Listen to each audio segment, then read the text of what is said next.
मैंने आपसे कहा था कि अगर स्प्रिंग है तो स्प्रिंग में भी कुछ ना कुछ फोर्स होता है, कुछ ना कुछ एनर्जी होता है। पहले तो ये बताओ स्प्रिंग के बारे में, इसके पहले कभी मैंने बताया था? कुछ नहीं बताया था। ठीक है, देखो ध्यान से इधर, तो आप लोगों को कम समझ में आया होगा स्प्रिंग वाली बात। अभी देखो स्प्रिंग क्या होता है, ये तो सबको पता है, इस तरीके का होता है कि ठीक किसी भी स्प्रिंग का ये नेचर ये होता है कि अगर स्प्रिंग नॉर्मल कंडीशन में है तो वो कोई भी फोर्स एक्सर्ट नहीं करता, जीरो फोर्स नॉर्मली है, मतलब ना कंप्रेस्ड है ना इलोंगेटेड है। अगर सिंपल ऐसे रखी है स्प्रिंग तो उसमें फोर्स कितना होता है? जीरो।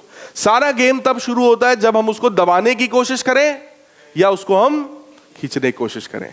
जब हम स्प्रिंग को खींचते हैं तब फोर्स किधर लगाता है? स्प्रिंग अंदर की तरफ। और जब दबाते हो तब वो स्प्रिंग फोर्स किधर लगाता है? सही है। इसका मतलब स्प्रिंग हमेशा हमारा क्या करता है? अपोज करता है। तो स्प्रिंग का ये जो फोर्स होता है ये directly proportional to minus x होता है, जिसमें ये माइनस शो कर रहा है कि ये हमारा अपोजिशन करेगा, लेकिन ये एक्स शो कर रहा है किसको? इलोंगेशन या कंप्रेशन को। स्प्रिंग की इनिशियल लेंथ कितनी है मुझे उससे नहीं मतलब है, स्प्रिंग की फाइनल लेंथ कितनी है मुझे उससे भी मतलब नहीं है। मुझे सिर्फ इस बात से मतलब है कि 10 सेंटीमीटर का स्प्रिंग था, खींच के 14 सेंटीमीटर का कर दिया गया, तो इलोंगेशन कितने का हुआ? 4 का। तो मुझे x की जगह क्या रखना है? 4 रखना है, न 10 न 14, क्या रखना है? 4। 10 सेंटीमीटर का था, दबा के 8 सेंटीमीटर का कर दिया गया, तो मुझे मतलब सिर्फ और सिर्फ 2 से है, 10 - 8 2। तो कितना कंप्रेस किया या कितना इलोंगेट किया, सिर्फ और सिर्फ इससे हमको मतलब है। तो आप चेक करो, फोर्स का हमारे पास फार्मूला एक आएगा -kx। आप लोग समझ गए होंगे, प्रोपोर्शनलिटी का ये साइन हटेगा तो एक कांस्टेंट आएगा, और वो कांस्टेंट होता है k, जिसका नाम होता है स्प्रिंग कांस्टेंट। मतलब ये उस स्प्रिंग का क्या है? कांस्टेंट है, जो कि स्प्रिंग के मटेरियल पर डिपेंड करता है कि स्प्रिंग का मटेरियल कैसा है, जैसा मटेरियल वैसा उसका कांस्टेंट। और ये आपको क्वेश्चन में गिवन होगा, तो इसके बारे में हमको फालतू दिमाग बिल्कुल भी लगाना नहीं है। अब मैटर ये है कि इस फोर्स को ऑब्जर्व करो, क्या ये फोर्स भी इलोंगेशन या कंप्रेशन यानी पोजीशन पर डिपेंडेंट है? अगर इस पर डिपेंडेंट है, इसका मतलब स्प्रिंग में भी कोई ना कोई पोटेंशियल एनर्जी रही होगी ड्यू टू कॉन्फ़िगरेशन, और उसका नाम होता है इलास्टिक पोटेंशियल एनर्जी। क्या नाम होता है? स्प्रिंग का खिंच जाना उसका इलास्टिक नेचर है कि नहीं? तो यही कहलाता है elastic potential energy of the spring. तरीका वही सिंपल है, क्या? F बराबर माइनस का du बाई dr, तो du की वैल्यू क्या हो जाएगी? माइनस का F dr। फोर्स की वैल्यू बेटे कितनी है?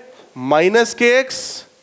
हालांकि ये जो माइनस है वो शो करता है कि फोर्स हमारे अपोजिट लग रहा है, मतलब अगर हमने कंप्रेस कर रखा है तो फोर्स आउटसाइड में लगेगा, और अगर खींच रखा है तो फोर्स इनसाइड लगेगा। ठीक है ना?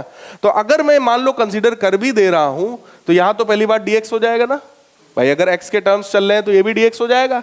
माइनस माइनस हुआ प्लस, तो ये क्या बन गया? kx dx that is equal to du। इसी को क्या करेंगे? इंटीग्रेट। du का इंटीग्रेशन क्या हो जाएगा? u, k कांस्टेंट है, x का इंटीग्रेशन क्या होगा? x²/2। इसका मतलब किसी भी खिंची हुई या किसी भी दबी हुई स्प्रिंग में भी एनर्जी होती है, और उस एनर्जी का फार्मूला क्या है? ½ kx²। क्लियर है?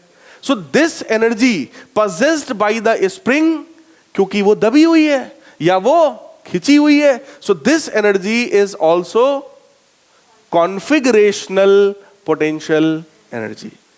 क्लियर है? पोटेंशियल एनर्जी अभी तक आपको सबसे आसान टर्म लगता होगा बचपन से, mgh। अब समझ लो पोटेंशियल एनर्जी सबसे खतरनाक टर्म है, क्योंकि पोजीशन की वजह से तो है ही, कॉन्फ़िगरेशन की वजह से भी होता है। कॉन्फ़िगरेशन का भी यहां पे बहुत बड़ा खेल है कि अगर कोई भी फोर्स ऐसा लगा जो पोजीशन पर डिपेंडेंट है, तो आप बोलोगे कि उसके पास इस फोर्स की वजह से भी पोटेंशियल एनर्जी है। क्लियर है? कोई डाउट हो बताओ भाई? सही है। अब देखो यहां पे ध्यान से, इसी फार्मूले के बारे में कुछ और आपको बता रहा हूं। F बराबर -du/dr। ये फार्मूला हमको बताता है कि जिस डायरेक्शन में, ध्यान से समझना, जिस डायरेक्शन में नेट फोर्स लग रहा होगा उस डायरेक्शन में आगे बढ़ने पर पोटेंशियल एनर्जी की वैल्यू घटती है। जैसे अगर मैं किसी एक ऑब्जेक्ट को यहां से ड्रॉप करूंगा तो किधर जाएगा ऑब्जेक्ट? नीचे। क्यों नीचे जाएगा? क्योंकि इसके ऊपर एक नेट फोर्स है नीचे की तरफ जिसका वैल्यू कितना है? mg। सही है। फोर्स की डायरेक्शन में अगर आप नीचे की तरफ बढ़ेंगे तो पोटेंशियल एनर्जी लगातार क्या होगी? घटेगी। वही ये फार्मूला बता रहा है, चेक करो। ये फार्मूला बताता है कि अगर ये dr पॉजिटिव है तो du कैसा होगा? निगेटिव होगा। मतलब dr पॉजिटिव होने का मतलब हम उसकी फोर्स की डायरेक्शन में बढ़ रहे हैं, तो du की वैल्यू निगेटिव होगी, मतलब पोटेंशियल एनर्जी घटेगा। तो यहां पर एक स्टेटमेंट लिखा जा सकता है कि potential energy decreases in the direction of net force applied on the object। Potential energy हमेशा नेट फोर्स की डायरेक्शन में बढ़ने पर डिक्रीज होता है, रिड्यूस होता है। कोई डाउट हो तो बताइए। ठीक है, तो आज की क्लास में इतना ही रखते हैं भाई।